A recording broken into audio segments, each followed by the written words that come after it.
So Guru Nanak says Sat is the Naam. And everything that exists and everything that's permanent. Because you exist today, but tomorrow you're not going to exist. But Maharaj is saying, but if existence dies, God doesn't die.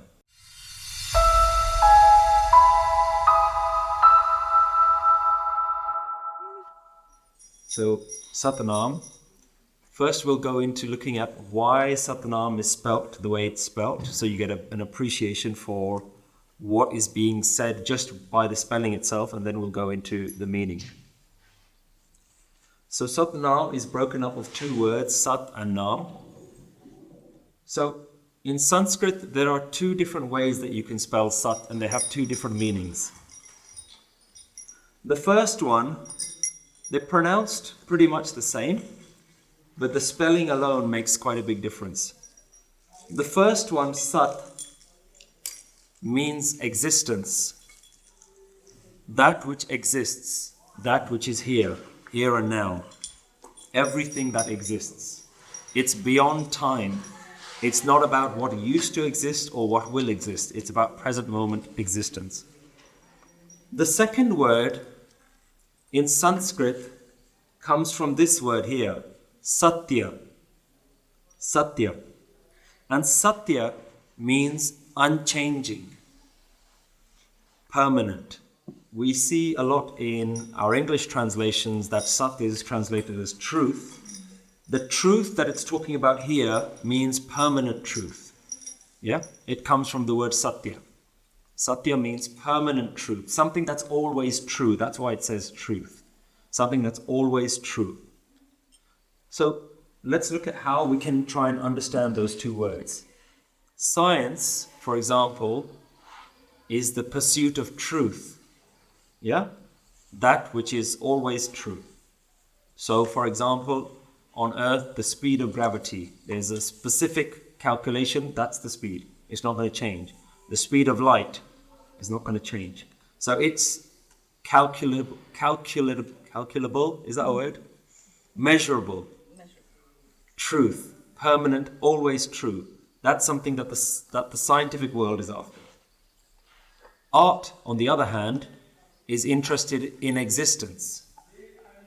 That which exists, and trying to describe what exists. So for an artist, for a poet, for a musician, it isn't about cold, hard facts. It's about taking what is existence and actually working with that, playing with that, experimenting with that. So that's how we can understand truth versus existence. The mind, for example, can be related to truth. Black or white. Is it right? Is it wrong? Is it yes, no, up, down? Mind is always trying to make those distinctions, good or bad. The heart, for example, is not so interested in facts. It's in feelings. How does it feel? How do I feel right now? Does it feel okay? The same thing today might feel okay, the same thing tomorrow might not feel okay. So the heart is more about existence,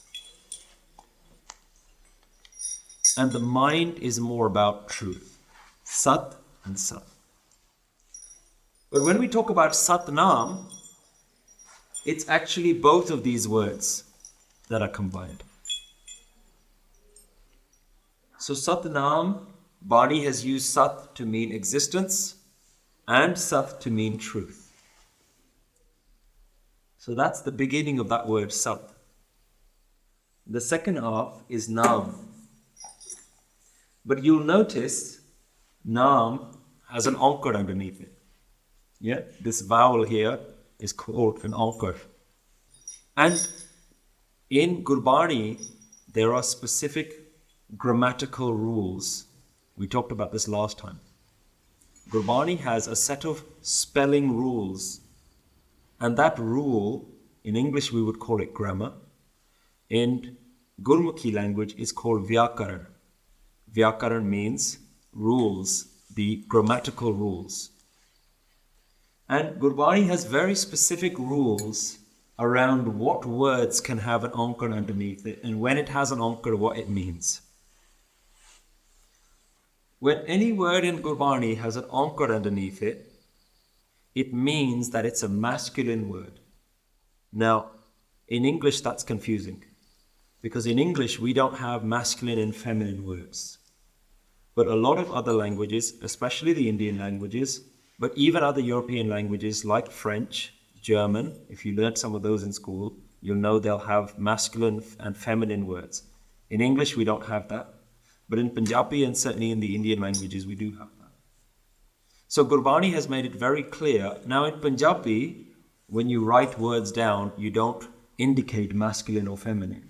So in Punjabi, Naam is always spelt just Nanak Naam. You never put this down. But Gurbani, in order to avoid any confusion, has added those rules in. So there's never any room for confusion about what the word means. So the word Naam here is masculine. So a word with an ankar underneath it has to be a masculine word. It's also a singular word. What does that mean? The opposite of singular will be plural words.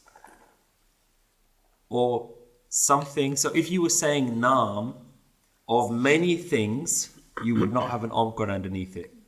But if you have Naam of one thing, then you'll have an ankar underneath it. So ankar means a singular word, never a plural word, and a masculine word, never a feminine word. Let's look at simple Punjabi. How do we know Naam is a masculine word? When we speak in Punjabi, we always say Mera Naam. Whether you're male, whether you're female, a female would never say Meri Naam. That's not right. Why? Not because you are male or female, because the thing that you're referring to is a masculine word. So you always say Mera Naam, Tera Naam. Never Teri Naam. Yeah? So then we know that Naam is a masculine word. Yeah? It fits within our everyday Punjabi language. Yeah? Singular masculine word. Now the fact that Sat Naam is a singular word, a masculine word, doesn't mean that what it's referring to, which is God's name, it's not referring to a masculine God. It's not saying God is masculine. The word Naam itself alone is masculine, whether you're referring to a male or a female. So Sat Naam here doesn't refer to a masculine God. The divine entity, God, the universe, whatever we want to call it, is gender neutral. But the limitations of language means that you have to assign masculine or feminine qualities to everything in order for that language to have some value, in order for that to be a medium by which you could communicate. So in most cases where Gurbani refers to God using a masculine term doesn't mean that it sees God as a masculine being. In fact, we very clearly talk about Tu mera pita, tu hai mera mata. Yeah? So we're not interested in a male personification of God. So here the reason that we have an ankar is not because God is masculine. So question comes around pronunciation. There are two schools of thought. Yeah? One school of thought encourages the pronunciation of every vowel. The other school of thought says that the pronunciation of those vowels is silent. So how do we understand that? For example, in English, if I say knife, it's spelt with a silent K. We never use that K. Now you may have one group of people who choose to pronounce every single letter in the alphabet. That's fine. That's one school of thought. That's one way of thinking. The other way of thinking is to say to have that silent. I don't believe that there's a right or wrong answer. I just think that over time, systems have evolved, different teachers have evolved, and different teachers have taught. But what they're both clear on is the meanings. So ankar always means singular, always means masculine. So some people do pronounce it Sat Naam. They'll pronounce that little bit here. The other school of thought will say, this is not for pronunciation. This is simply for grammatical rules. Personally, I don't really mind which one we choose. At the end of the day, it's all Bani. Yeah? So in my opinion, there's no right or wrong answer. But some people, depending on which school of thought they belong to, will say it's definitely one or it's definitely the other. So we've covered the meaning of Sat as well. What does Naam mean? In its most simple technique, in its most simple understanding, we'll say Naam means a name. Yeah? Technically, that's perfectly accurate. That's completely true. Naam means name. It's a common word. We use it in our everyday language. But let's take a little bit of thought into what do we mean by a name? What do we mean by Naam? To me, Naam is always the first thing that your mind needs in order to understand something. In order to know something, in order to understand something, the first thing the mind does, it has to categorize it, label it in some way. So, what do I mean by that?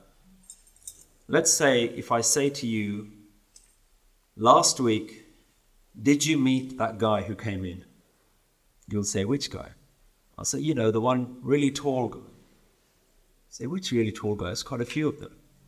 The one with the dastar, he's got a blue turban, he's got a black beard. No, it's not making any sense. I'm still not any clearer. I know that there's a guy that you're talking about, but I don't know which one. I say, I think his name is Inderpal. He said, yeah, I know Inderpal. What's changed? The category that I use to label that person is the same name that you use to label that person. Now, let's say you don't call him Inderpal. Let's say you've never known that that's his name. If I say, Inderpal, I saw you talking to him last week. You say, no, I don't know anyone called Inderpal. Why? Because you might call him something else. At a family name, you might have a completely different name for that person. So, if we have the same name, we can have a conversation about that person. If we don't even have the same name about that person, then you're still none the wiser who I'm talking about. Because you call him something else, you don't know the name Inderpal, and the name that you refer to him, I don't know that name. So look how important a name is. Just in order to have a conversation with someone, we have to have some basic sort of tool that we use to categorize things. Naam. Yeah? So the very first way that you know something, when I introduce myself to you, when you introduce yourself to someone, what's the first thing you tell them? You tell them your name. So in future, you may know who you're talking about. How do we identify ourselves? The first thing we tell people about ourselves, we tell them our name. Yeah? Yet we don't feel that that's the most important thing about us. That's not the thing that defines me. But at least tomorrow, you'll know when you're referring to me, when you're talking to me, when you're talking to somebody else about me, you'll know, okay, Inderpal, I know who you're talking about. So why does God need a name? Gurmati's already started by saying there's oneness, there's ik, and it is creativity that continuous, oankar, it is sound, it's vibration. Because Guru knows at this point that your mind is still all over the place. It doesn't know what you're talking about. You might say, Guruji, what's the name of this thing that you're talking about? Because ik and oankar are characteristics. If I talk about that tall person, he's got black beard and he's got a blue turban and he's got this and he's got that. You say, yeah, but tell me his name, then I might know. Then I can start to process within my mind what you're talking about. So it's so important, this name, that it's only for our mind. Inderpal doesn't really associate with his name. His name isn't what's important. But in order for us to have an idea, to build an image in our head, even if we've never met the person before, if we're starting to create a profile of this person in our brain, the first thing we need to categorize it by a name. So Naam does mean name, but there's a little bit more behind it. The other meaning of Naam is awareness. The other meaning of Naam is awareness, consciousness.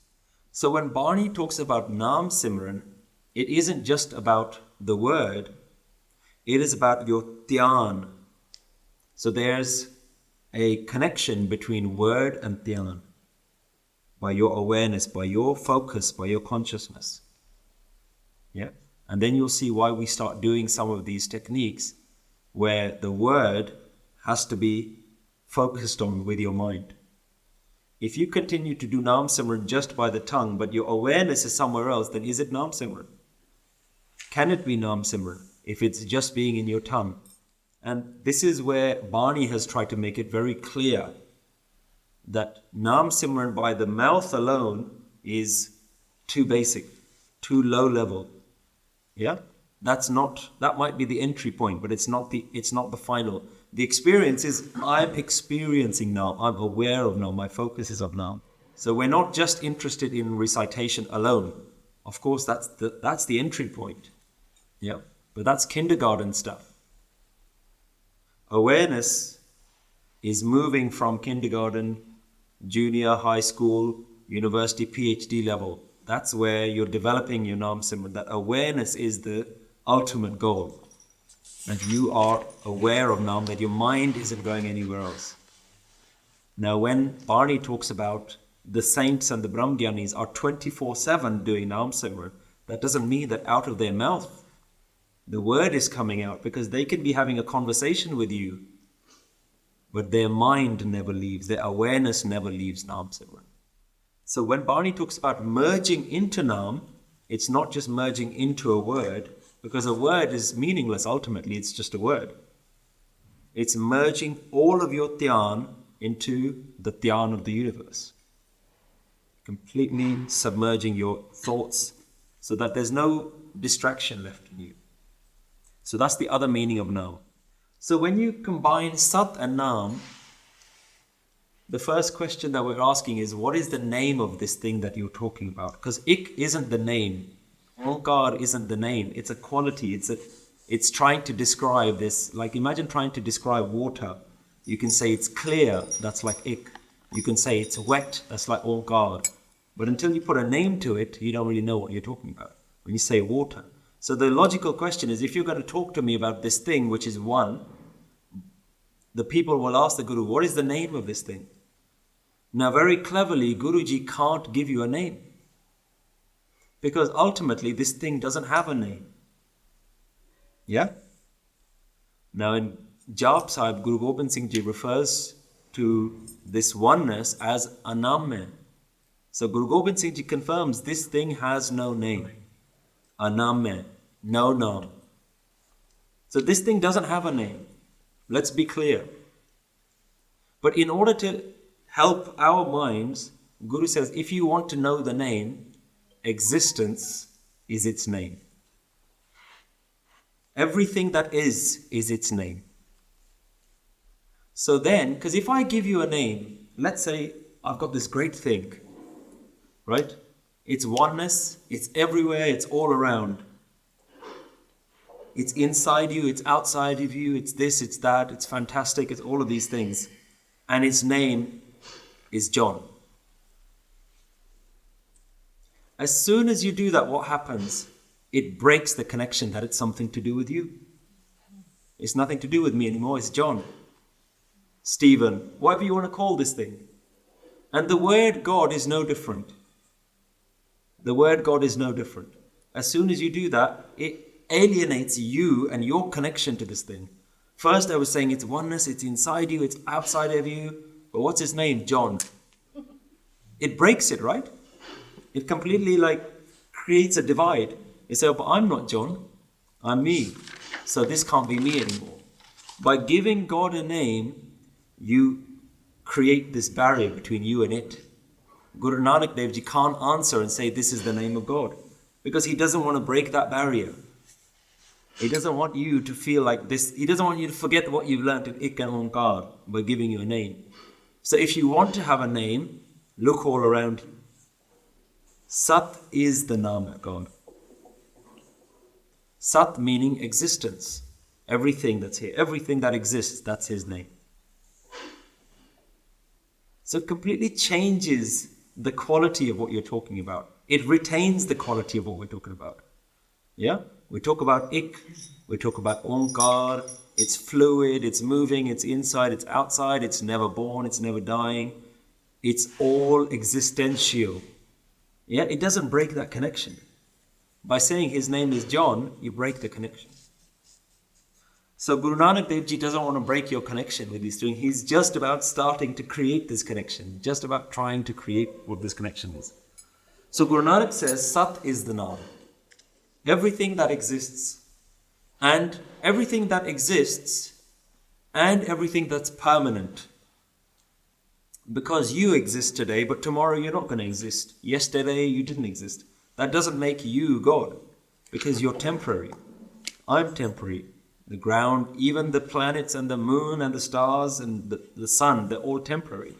But they're also all God, because they're all existence. But Maharaj is saying, but if existence dies, God doesn't die. This ik doesn't die. That's why it's Sat. That's why it's the two spellings of Sat.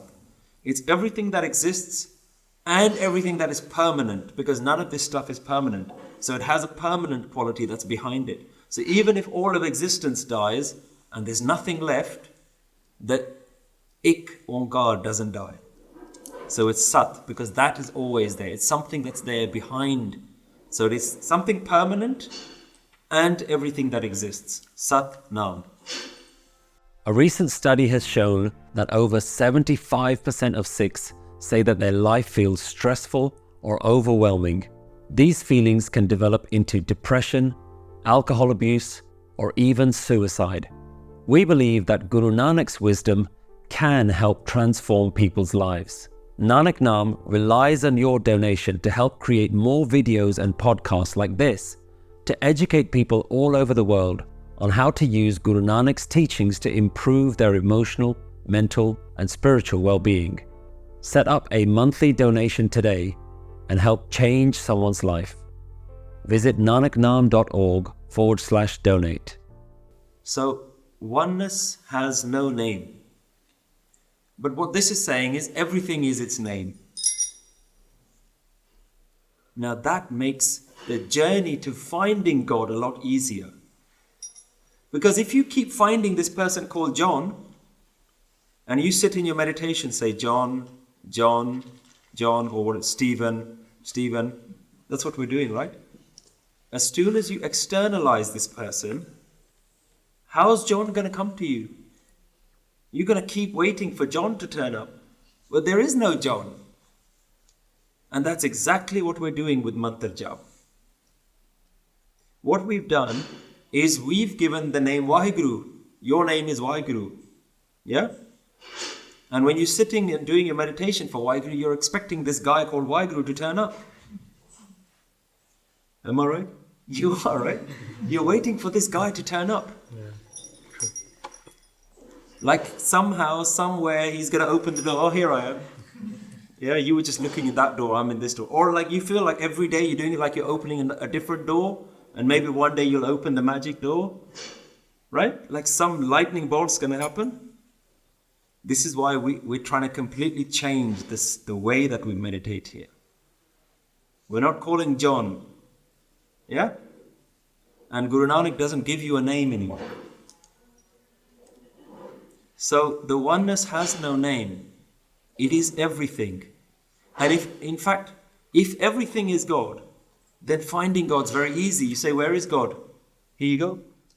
Here is God. Here is God.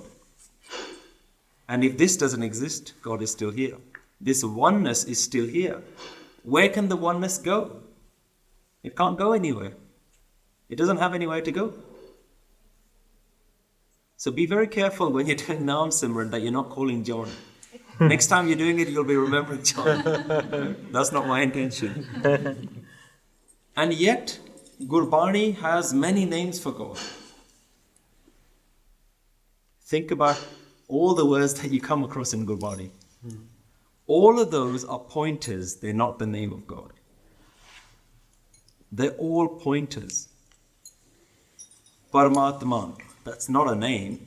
That means supreme being, supreme soul. Paramatma, it's not a name.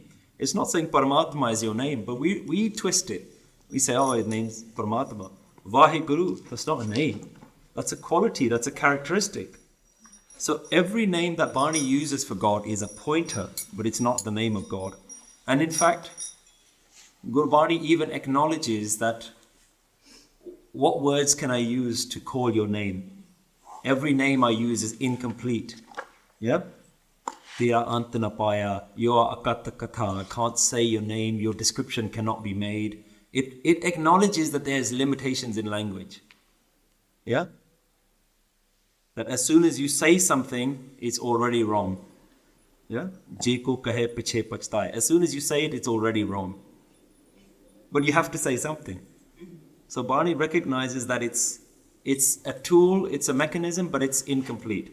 So no word in Guru Granth Sahib is the real name of God, because God has no name. And in fact, what name can it actually have? In every time, in every language, it's been given a different name. And that's why uniquely in Guru Granth Sahib Ji, it just uses hundreds of names. Ram, Paramatma, Tuhi, Har Har. It just uses lots of different names because it's not trying to make you attached to anything. And what do? You find even today people are saying things like, your use of the word Allah, Ram, they're all wrong because Waheguru is the real name of God. So they're almost creating an identity that says our name of God is the right name of God. Well, what was the name of God before your name came about? What was God's name then? Oh, God's name was always Waheguru, and Guru Nanak brought it down to the earth, and it's like, well, what about all the great meditators before that? Look at the great meditators before that, whose Barney is in Guru Granth Sahib. You know? Bhagat Kabir Ji was about 50 or 60 years prior to Guru Nanak Dev Ji. Sheikh Farid Ji, all of these great Namdev and these saints like that, they predate Guru Nanak. So were they all wrong? Did they all have the wrong name of God? Because even in their Barney, they say, recite the name of God. Do they mean recite the name of God, use the wrong one until this Guru called Nanak comes along and he'll give you the right name of God? That's not what they mean. Yeah? They say, recite any word of God as long as your dhyan is on the right thing. As long as you understand what we're talking about, then you can do Naam Simran. And we have some examples of this in our daily life. Let's think of the word love. This small word, does it begin to describe the feeling or the experience of love? No. It doesn't come close, right? Mother loves her children, husband loves wife, child loves parents. Love as a word is meaningless. You can give a pointer, you can say, what is this relationship here? This is a relationship called love. You say, okay, I think I know what it means. Because you're giving a label to say, yeah, I think I've had an experience of that. If you've had no experience of love, then you won't know what it means. So Naam is similar. It's giving you a pointer saying, I'm talking about this. And only by experiencing it will you actually know what the flavor of it, what the taste of it is, what the experience of it is. And when you love someone, it doesn't matter what name you give them. Think about our children, our husbands, our wives. We give them lots of different names. My beloved, my beautiful, my darling, my this, my that. You all mean the same thing. It doesn't change every day. The person doesn't change every day you call them something new. Yeah? Because no word is enough. When you're calling the one that you love, no word is enough. So the word and words themselves are limited. That's why Sat Naam is what Guru is pointing to. If you want to have a Naam, then look around you. Everything is its Naam. Look inside you. Everything that's in there, that's Naam. Everything that is his name. Starting to make a little bit of sense? Yeah, Sikhi is not black and white. It's not, this is his name, this is not his name. Sikhi is not like that. It's very fluid, it's artistic. Yeah, it's poetry, it's like water. Takes on any shape. So we try and make it quite simple. What's the name of God? Waheguru. Next question. Right? Like we try and make it very simple, but it's not. That's the kind of thing you teach your children, fine. If you need one word here, but this is time to move on now. We have to move our thinking on. So any name that you give your beloved can kind of just allow you to experience that. Now, here's the opposite of that example. When you're not with your beloved, even saying their name brings that emotion back. Even bringing that person's name back to your awareness brings all the feelings that you have for that person. So, on one hand, names are futile, are useless, are meaningless, but on the other hand, they're very powerful. When you're not with your beloved, even saying the name of that, just saying their name, brings your awareness to that person, brings that flavor, that taste, that experience. If you say the name of someone who you've lost, it brings all of that memories back. Yeah? So just one word can have that experience. But it doesn't mean that that is the name of your beloved. That's just an indicator. If your husband, your wife, whatever they're called, Jasprit, for example, to you, Jasprit might mean, oh, that's my best friend. To you, the word Jasprit could be somebody you absolutely hate. The same word can bring up two completely different emotions. Because I'm not saying the name of the person. I'm bringing up what is stored within you. So Naam has this quality of bringing everything that you know about that person. Yeah? How many times do you have this conversation with someone and you say, oh, hi, what's your name? You tell them your name, they say, oh, I know someone like that I don't like. You say, oh, it's nothing to do with me. You know what I mean? That's not my problem.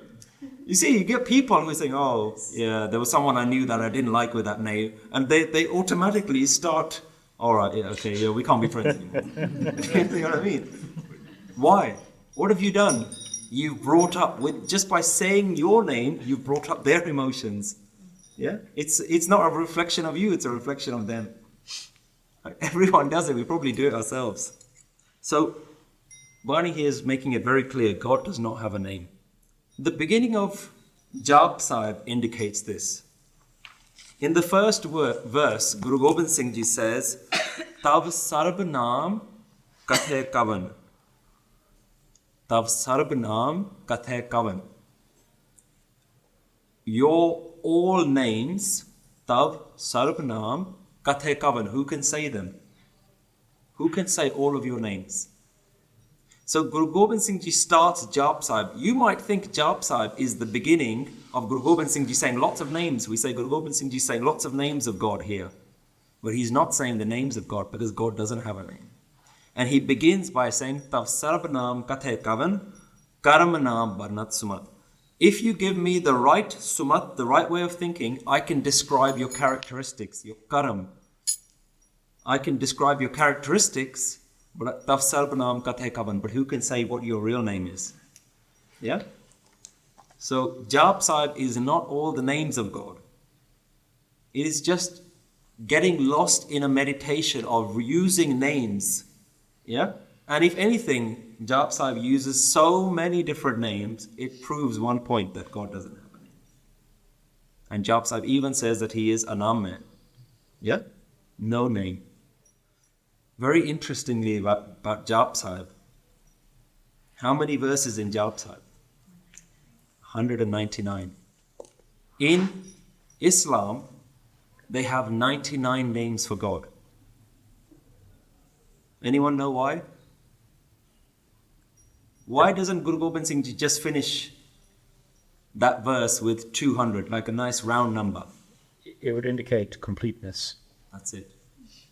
By leaving one out, Guru Gobind Singh Ji is giving us a clue that I've given you 199 different names, but there's one name that I cannot give you. That's the ultimate name. And Islam does the same thing. 99 names for God, but there's one that's missing. That's the real name of God. It's not the missing name, that's the real name of God. The one that's missing. So when you finish your Jap Sahib, take a moment to just remember that one name that's missing. That even though you've done all of the names, there's one that just can't be said. Enjoy that silent name, Sat Naam.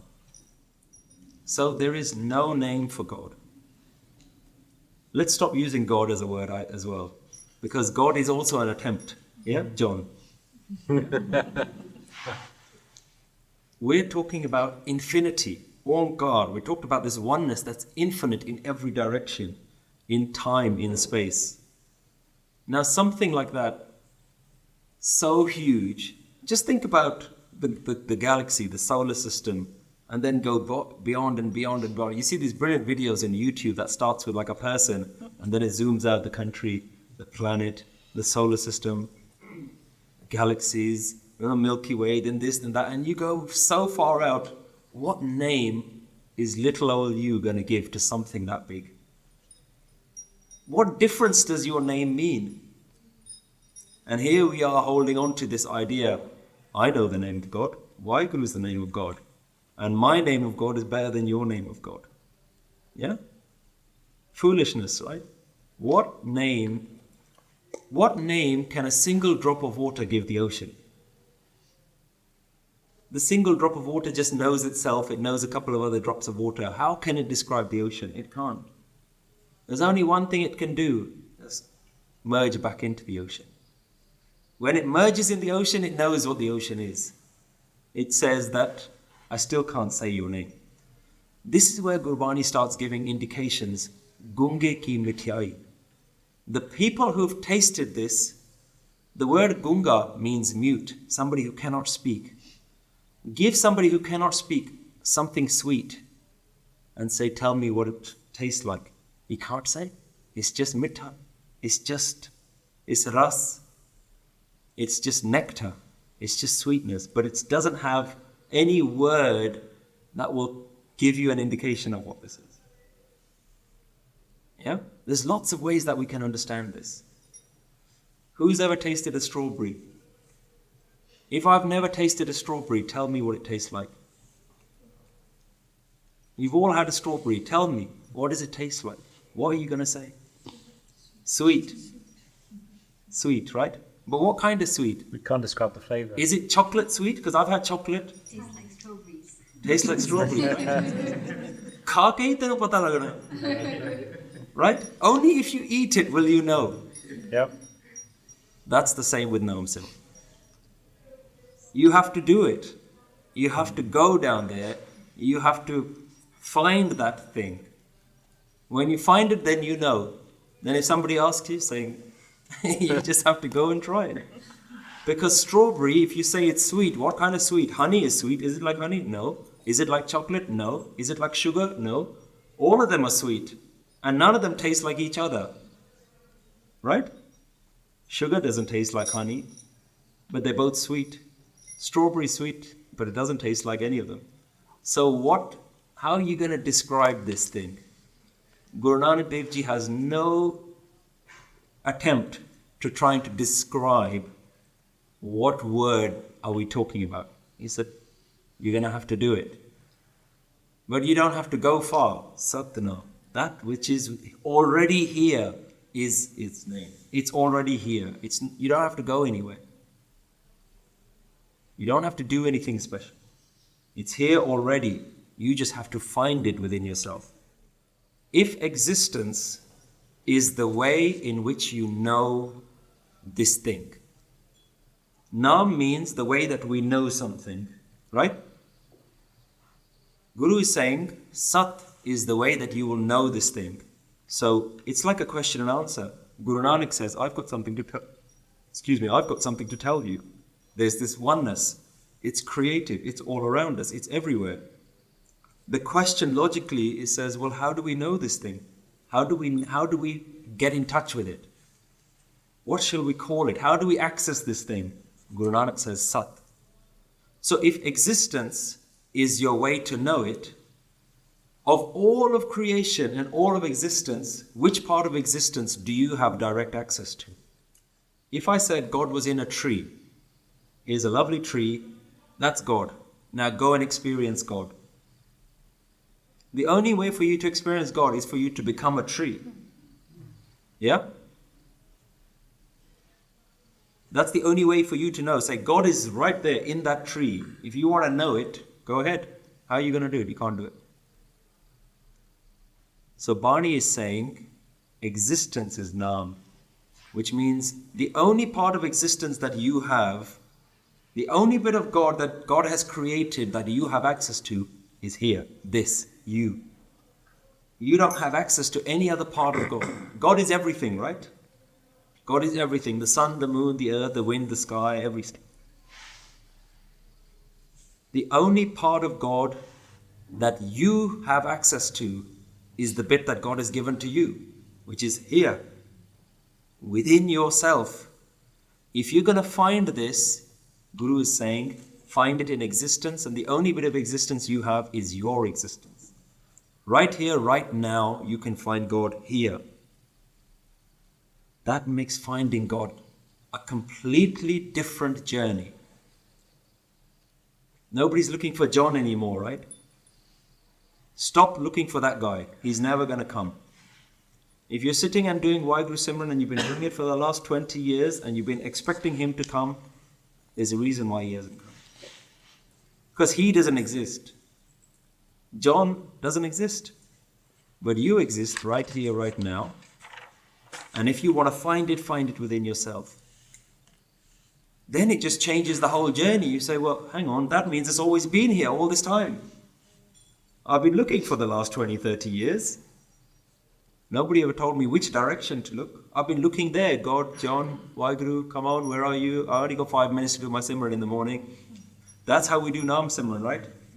Really, when we do Naam Simran in the morning, we sit down, 5 minutes, let's quickly do Naam Simran. And then what we're really doing is we're calling someone. Come on, God. Come on, God. Come on, God. Come on, God. 1 minute left. Come on, God. Come on, God. You start getting more desperate. Come on. Okay, all right, I'll try next time. Wrong number. Yeah? Obviously, my connection wasn't made, right? I must have dialed the wrong number. I'll try again tomorrow. I'm doing something wrong. I must be doing something wrong. That's how we do Naam Simran. Like we're calling some guy. And then you get the people who are doing Naam Simran really loudly. They start shouting. How can you shout when it's sitting inside you? Yeah. You can only shout when you're calling something far away. If you believe God to be 1,000,000 miles away, you'll call him really loudly. When you know God is inside you, then even a whisper is too loud. If you enjoy learning spiritual teachings and you're looking to deepen your understanding, the most effective way is to learn with a group of friends. Right now, you can set up your very own Nanak Naam meetup group from the comfort of your own homes. Gather your friends, family members or colleagues and start your very own wisdom group by visiting livingwithwisdom.org. There, you'll find a range of Nanak Naam courses designed specifically for groups that you can watch together and discuss. A growing number of people have already started their very own wisdom groups, and it's having a huge positive impact on their lives. Find out how easy it is to start your own wisdom group by visiting livingwithwisdom.org. So we have to understand, what are we looking for? Where are we looking? Are we looking in the right places? The clues are all here. But truth is his name hasn't even started to define what we're talking about here.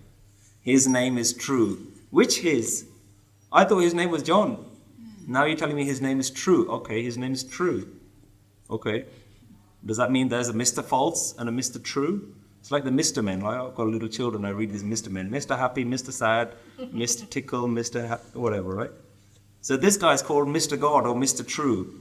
His name is true. Truth is his name. Gurmani is talking about something else. And if you want to find God, find it within existence. And the bit of existence that you have access to is you. I want us to understand that Naam is very complex. It's not black or white. In a way, all names are futile. But in a way, name is very important, like we said. Naam has a very special quality. Naam is not like any other word. Let's say, for example, you're really thirsty. If I give you the word water and I say, recite the word water 100 times every day, and I give you the word water in every language, oh, you're using a modern word. Here's a very old, ancient word for water. Use that one. Try that one. Yeah, try this other word. Oh, you're doing it in English. You'll never get it in English. You got to use it in Gurmukhi. Here's jal, say jal. Say parni.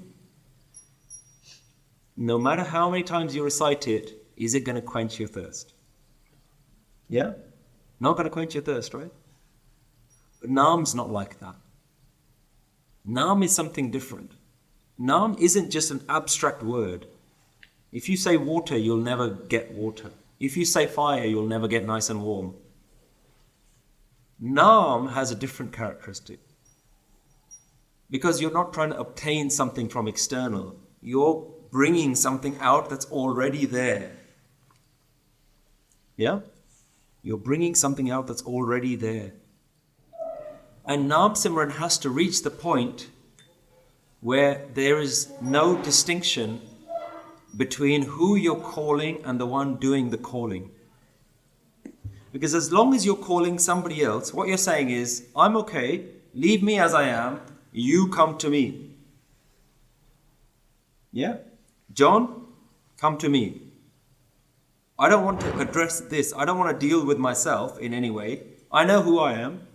I want you to come to me. And that's how we do Naam Simran. Come to me. Come to me. Come to me. I'm looking for you. I'm waiting. If a drop of water wants to know the ocean, how can the entire ocean come into the drop of water? Can't be done.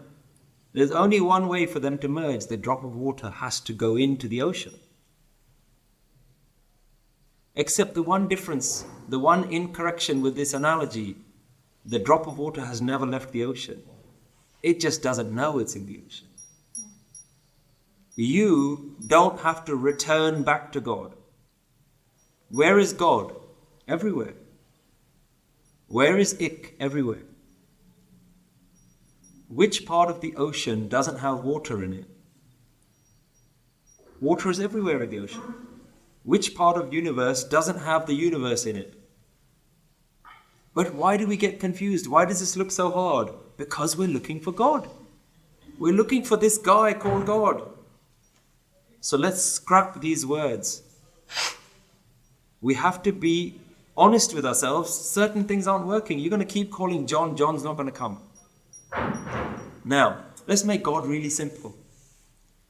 In this room, if I said, is God in this room? Some of you might be, yeah, I think so, I'm not sure. I don't know, I feel, yeah, if you say so.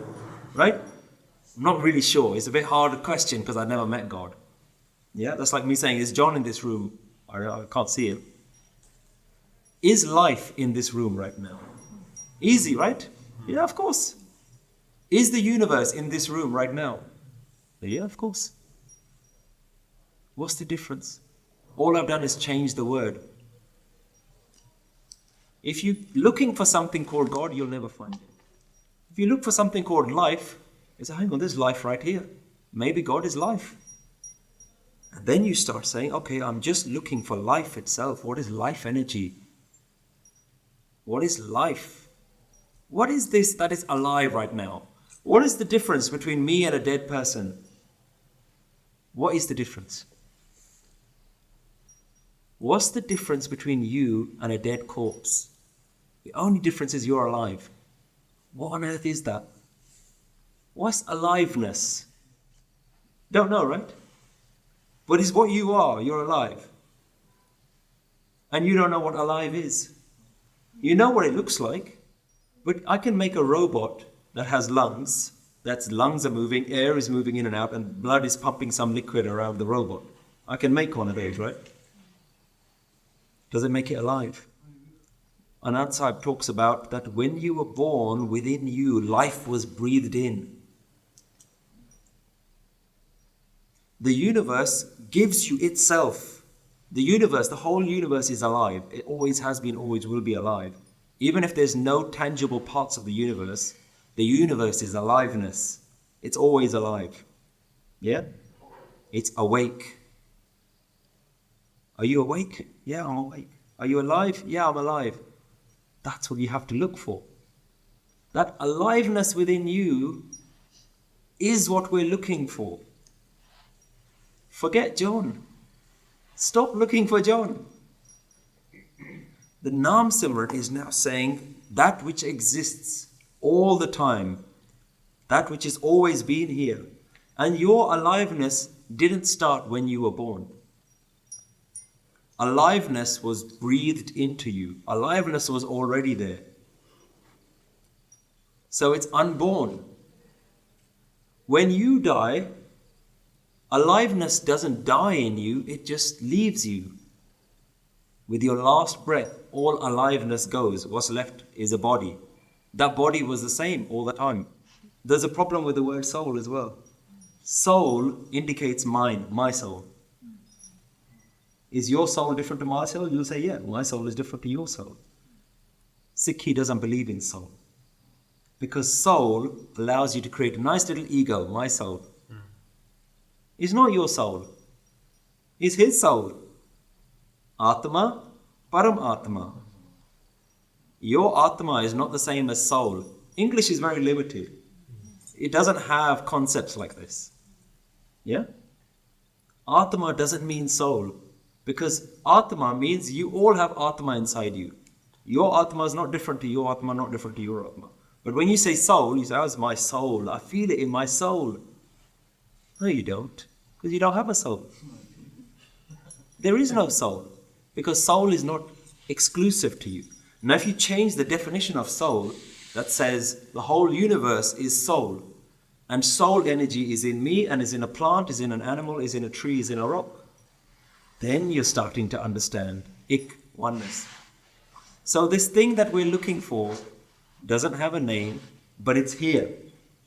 Sat. It's here, right now. Is it positive as well, or is it just neutral? Does it have the force of good behind it? It can only have a force of good behind it if something else has a force of bad behind it. Yeah? If God is good, then what is bad? Something else, something outside of God, right? God is all the good stuff. You know, it's a nice picture that we paint of Mr. God. God is all the good stuff, I'm all the bad stuff. But what are you? You're just an empty corpse with God energy inside you, with life inside you. What is so difficult to accept in reality is God is all things good and all things bad.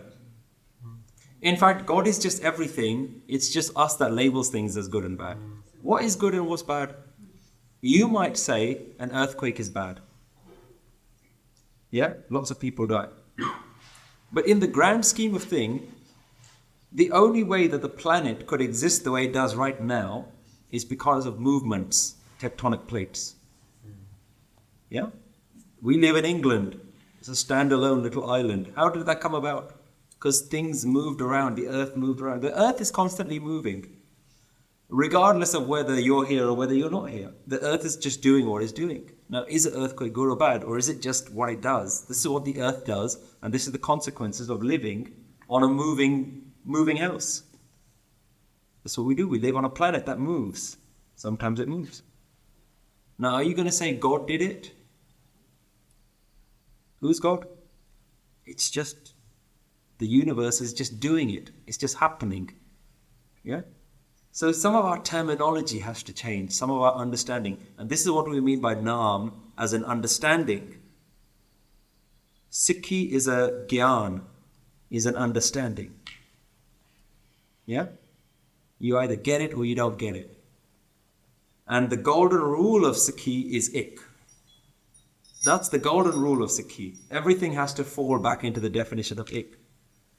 And by saying ik, by saying one, there can't be a God and there can't be a you trying to find a God. There just is. It's here. It's right now. But Naam is the technique that we use to find it. And it's a pretty important technique. Think about it. Guru Nanak Dev Ji starts Ik Onkar, the first phrase he gives you. The second phrase he gives you is Naam. It's pretty important. We have to understand Naam. Yeah? So when we talked about Onkar last time, we talked about Onkar being almost sound-like, energy, vibration-like. Yeah? And so what we do is we take something that is of a vibration-like quality and we use vibration to get back to vibration. We use sound to get back into sound. Barney talks about this thing like naad, like a vibration. Yeah? But it's anhad naad. It's a naad that doesn't make any sound. But in order to get to it, to connect with it, we use the quality of the universe, we use that to our advantage. That's why we use Naam. We take the quality of the universe has a quality of sound, of vibration, and we use sound to connect to sound, to the divine sound, the ultimate sound that makes no sound. The problem is that this can be quite flowery language, quite poetic language. This is why the language doesn't help. I can talk as much as I like. It doesn't really make you experience it. That's why we have to do the Naam Simran. You just have to do it. You have to connect with it. But you're not calling John. You're all going to remember John now, right? I'm not going to forget John. Not going to forget John. But this is what we've been doing. Yeah. I've just changed the name. That's what we've all been doing. We've been calling John. There's a philosopher, Western philosopher called Friedrich Nietzsche. He made a bold statement maybe 100, 200 years ago. He said, God is dead. I said, oh, blasphemy. But he's right. Mr. God, John, is not there. Stop looking for him. He doesn't exist. Naam exists. Ik exists. Onkar exists. Naad exists. Sat Naam. Everything that exists, use that to your advantage. Naam is very, very important. Very powerful. Quick exercise. Close your eyes. Now I want you not to think of a black cat.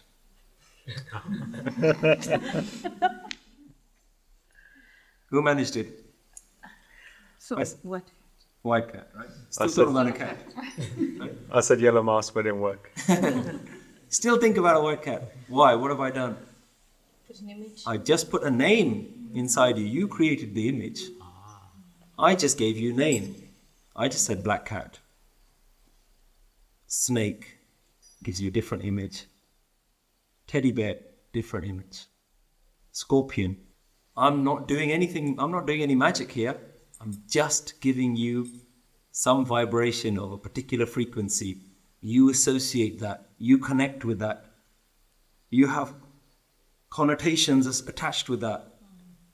You might have 10 pet snakes at home. You won't have the same reaction. You say, oh, I love snakes. I've got 10 pet snakes at home. You might absolutely hate snakes. But there's no snake in the room. I just say the word and it brings something up. Naam is very important. Just by saying something, it can start having connotations, feelings, experiences.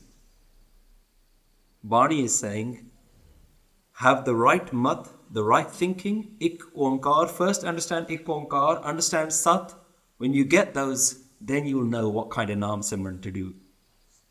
But you have to know what ik is, you have to know what onkar is, you have to know what sat is. Then you'll start understanding, am I doing Naam Simran of ik onkar sat? Or am I doing Naam Simran of John? Yeah? And our English translations don't help. Ik onkar, there is one God, Mr. John. His name is Truth. I thought you said his name was John. Okay, fine. Truth John. Now call his name. Truth John, Truth John, Truth John. He's not going to come. No matter how lovingly you do it, no matter how silently, calmly, the fact that your awareness is in the wrong place. If you're looking for something outside, you're never going to find it. Sat, it's within you. Have you found that spiritual teachings are great to learn, but not always easy to apply to your own life? Sometimes we all need a bit of support and guidance from people who know what we're going through and can help us find some answers. The Nanak Naam Facebook group helps you do just that. It's an online community where you can ask any questions about life and get answers from other members of the group. Search for Nanak Naam Community Support and join our free Facebook group today. So what we're talking about is not the Naam. We're talking about the thing behind the Naam. We're not talking about you. We're talking about the thing behind you, inside you, deeper. Yeah? Otherwise you can say, I am God, I am God, I am God. Yeah, God is me, fine, he told me I'm God. But then you say, I am, and you're talking about me, you're talking about the person that you know. What I'm talking about is that which is God inside you. It's that thing that makes you alive, that aliveness, that's God. When you understand that, then you do Naam Simran, and then you understand No word that comes out of my mouth is the right word. But I'll just use a word that I associate with this thinking. Not with Mr. John, with a guy. I associate it with this understanding. And if I use Naam, if I take a word and I combine it with an understanding, like if I take a word cat, what's the cat doesn't come in your mind, an understanding of what I mean by cat comes in your mind. Now when you say Guru, Tu Hi, Har, Vaheguru, Ek Onkar, what you're doing is you have to associate the word with this right understanding, the right way of understanding and thinking. You have to make that so that when I say the word Vaheguru, you say, yeah, I know what you mean. I know what you're talking about. We're not talking about John anymore. We're talking about that which is in and outside of you, all around you, alive, within you, the light, the jyot, the spark. So Naam has to first be the word associated, any word associated with Ek Onkar Sat. When you have a word that encompasses all of that and the understanding of that, then you begin to start Naam Simran. Then you understand why Barney says, Akar Aukha Satjanao. It's not easy. This is not some Mickey Mouse stuff. But it's all achievable. It's all doable. Why? Because you're not looking for something far away. You're looking for something within you. So we're describing something that is mystical, something that's intangible, but is very much present. Anyone do yoga here? Kundalini yoga?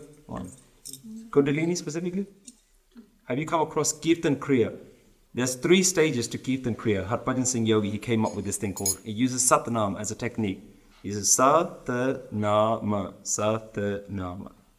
But he gives you 3 steps. First you do it out loud, then you whisper, then you do it in your mind. But there's a 4th step to Kirtan Kriya. There's a 4th step that he couldn't give you.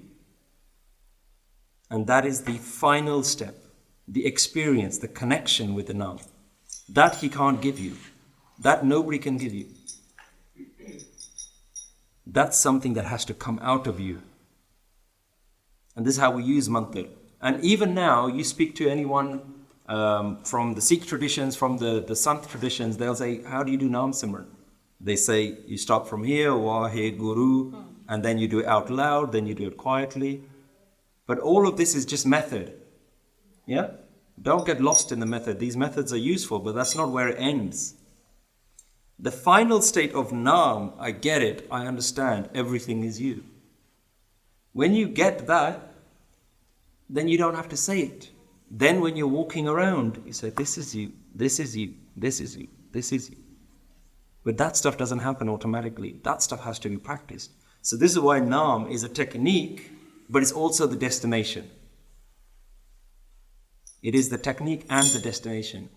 All techniques are useful pointers, but there's no right or wrong technique. There's ones that work for you and there's ones that don't work for you.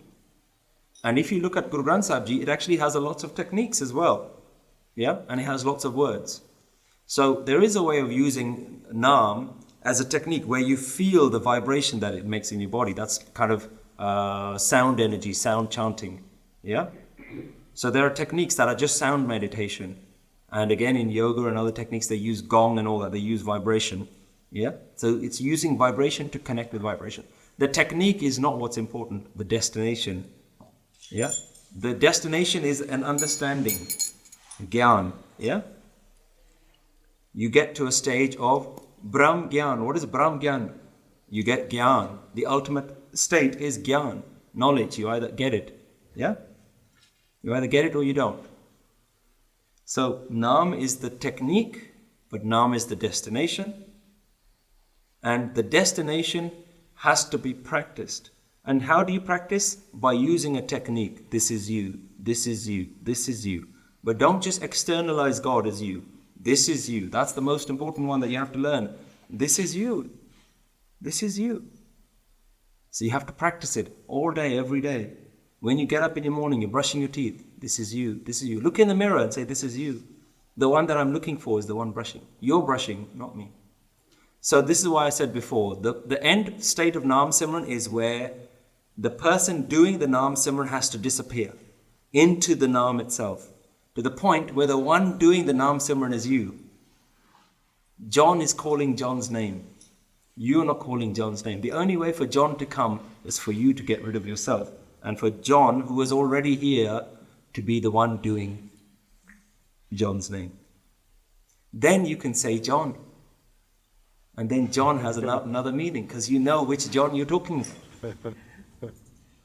Now please, nobody go out and say, I went to Satpal Singh's class and he said God's name is John. But when you know what it means, then you say, John, I know what you mean. I got John here. It means something different. So when you're practicing, brushing your teeth, this is you. Having a shower, you are doing it. You are. Yeah? We said in the first lesson, Jab hum hote, tab tu nahi. When I exist, I will never be able to find you. You cannot exist. Ab tu hi main nahi. Now I've understood you, I know that I'm not here anymore. So you have to go. This is what Sikhi is. You have to disappear. Remember the first lesson? 1 + 1 = 1. It can't work, right? One of them has to go. Either you go or John goes. One of you has to go. Right now, you're saying, I'm here and you're looking for John. You have to get rid of yourself so that all that's left is it. And then your practice, this is you, this is you, this is you, Tohi, Tohi. You are brushing the teeth. You are getting ready. You are having a shower. You are going to work. Then you taking all of your you-ness goes away. Yeah? Simmer, simmer, simmer, sukh pavo. Kal kalesh tan mahe mitavo. Beginning of Sukhmani Sahib. Meditate so much that there's nothing left of you. All your kal kalesh, all your problems, all your kalesh means conflicts, everything gone. Why? Because they haven't gone, the one suffering goes. Tuhi, tuhi, tuhi. The suffering goes, the one suffering goes. Then no matter what's happening, look at our great examples. Look at Bhai Mani Singh Ji. Go ahead. Cut every single shred of me limb from limb. I'm not here. He's already gone. Yeah? Look at all of our great shaheeds. They're not just great shaheeds because they just went and died in a fantastic way. Yeah? You've got people being sawn in half and they say, you know what, what's your final wish? Just turn my face to my Guru so he can see. In my eyes, he'll know I'm not here. Naam is here. The story goes, when Singhs are being chopped in half, that Bani is coming out of them. Mool Mantar is coming out of them. Japji Sahib's coming out of them. That doesn't mean there's a real sound. It means that what was left in them was only Naam. And when you're cutting him, you're trying to find him. There's no him left. There's only Naam left. There's meaning behind these things. By Sati Das Ji, by Mati Das, by Diyala Ji, Guru Tegh Bahadur Ji, Guru Arjan Dev Ji. The list is endless. Baba Deep Singh Ji, by Taru Singh Ji. The list is endless, but they have one thing in common. They've lost themselves. To the point at which Aap japaye japaye so now. Aap gawaye so har gun gao. When you recite, then Naam comes out. God is singing God. That is Sat Naam. Get so familiar with the practice that you yourself disappear into Naam. You have to lose all duality, all me and God, me and God, me and God, I'm finding God. That all has to go to the point at which God is God. God is reciting God. If you're looking for God, jab hum hote, tab tu nahi. God will never turn up. If you're looking for God, God will never turn up.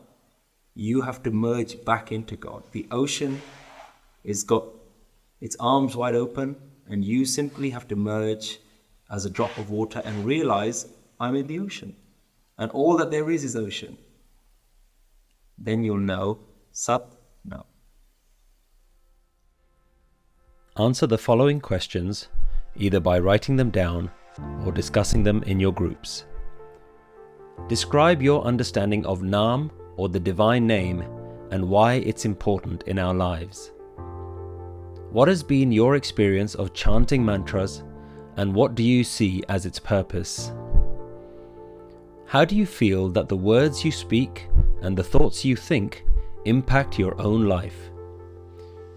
Do you believe that there is an ultimate purpose to life?